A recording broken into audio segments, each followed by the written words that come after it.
നാഗാലാൻഡിൽ ഹോൺബിലിനോട് അനുബന്ധിച്ച് എത്തിച്ചേർന്നതാണ്. ഒരു ദിവസത്തിന്റെ സായാഹ്നത്തിലാണ് ഞങ്ങൾ എത്തിച്ചേർന്നത്. അതുകൊണ്ട് അത്താഴം വ്യത്യസ്തമാകാം എന്നുള്ളൊരു തീരുമാനം ഞങ്ങൾ എടുക്കുകയാണ് ചെയ്തത്. ഓരോ സംസ്ഥാനത്തിനും അതിൻ്റെതായ രീതിയിലുള്ള ആഹാര സംസ്കാര രീതികളുണ്ട്. അതുകൊണ്ട് തന്നെ ഇവിടെ നാഗാലാൻഡിൽ എത്തിച്ചേർന്ന് കഴിഞ്ഞപ്പോൾ ഒരു നാഗാ താലി കഴിക്കുവാൻ വേണ്ടിയാണ് ഞങ്ങൾ തീരുമാനമെടുത്തത്. അതിന്റെ ഒരു ഫുൾ പോർഷൻ എടുക്കണമെന്നുണ്ടെങ്കിൽ 350 രൂപയാണ് ഒരാൾക്ക് വേണ്ടി പ്രത്യേകമായിട്ട് മുടക്കേണ്ടത്. അതിന്റെ ഭാഗമായിട്ട് ഞങ്ങൾ ആ ഒരു പണമൊക്കെ അടച്ചതിന് ശേഷം ഫെസ്റ്റിവലിന്റെ ഭാഗമായിട്ട് ഈ ഒരു നാഗാലാൻഡ് താലി ഞങ്ങളൊന്ന് ആസ്വദിക്കുകയാണ്. വ്യത്യസ്ത രീതിയിലുള്ള ഒരു പ്രിപ്പറേഷൻ ആണ് ഇതിൽ നമുക്ക് ലഭ്യമാകുന്നത് എന്നുള്ള കാര്യം മുൻകൂട്ടി ഒരു ധാരണ സഹവൈദികരിൽ നിന്ന് ഞങ്ങൾക്ക് ലഭ്യമാവുകയുണ്ടായി. എങ്കിലും ഒന്ന് ട്രൈ ചെയ്യുക ഏറെ ആവശ്യകമാണ്, നല്ലതാണ്. നാഗാലാൻഡിൽ എത്തിച്ചേർന്ന് കഴിയുമ്പോൾ ഒരു നാഗാ താലി തന്നെ ആസ്വദിക്കുന്നത് ഏറെ ഉചിതമാണ്.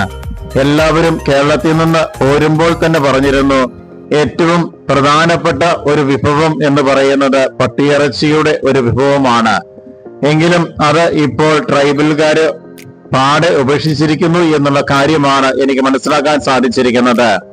പഴയ പാരമ്പര്യവാദികളായിട്ടുള്ള വ്യക്തികൾ മാത്രമാണ് ഇന്ന് അത് ഉപയോഗിക്കുന്നത്. എന്നാൽ പുതിയ തലമുറ ആരും തന്നെ ഈ ഒരു വിഭവം ഇന്ന് ഉപയോഗിക്കുന്നില്ല എന്നുള്ള കൃത്യമായിട്ടുള്ള വസ്തുത സഹവൈദികര് ഞങ്ങളോട് പങ്കുവയ്ക്കുകയാണ്.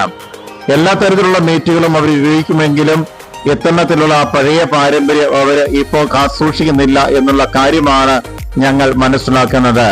നമ്മുടെ നാടുകളിൽ പോലും ലഭ്യമാകുന്ന ഏതാനും വിഭവങ്ങളാണ് ഇവിടെ എനിക്ക് ലഭ്യമായത്.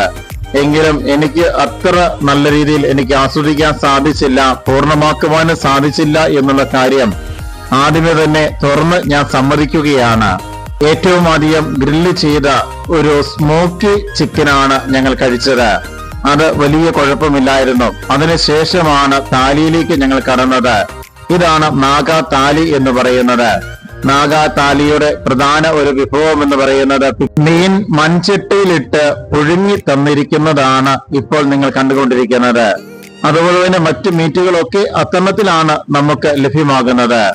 അതുകൊണ്ട് തന്നെ അതിന്റെ ടേസ്റ്റും അതിന്റെ മറ്റു രീതികളും രുചികളും ഒക്കെ വ്യത്യസ്തമാണ്. നാഗാലാൻഡിന്റെ തനതായ രീതിയിലുള്ള ഭക്ഷണക്രമം അനുസരിച്ചാണ് അവർ അത് പ്രിപ്പയർ ചെയ്ത് നമുക്കായിട്ട് നൽകിയിരിക്കുന്നത്. പക്ഷേ കേരളക്കരയിൽ നമ്മൾ ഇത്തരത്തിൽ ഒരു രുചി ആസ്വദിക്കാത്തത് കൊണ്ട് തീർച്ചയായിട്ടും കേരളക്കാരെ സംബന്ധിച്ചോളം അല്പം ഒരു രുചിക്കുറവുള്ള ഒരു വിഭവമായിട്ട് ഇത് മാറും എന്നുള്ള കാര്യത്തിലും സംശയമില്ല. എങ്കിലും ട്രൈ ചെയ്യണം.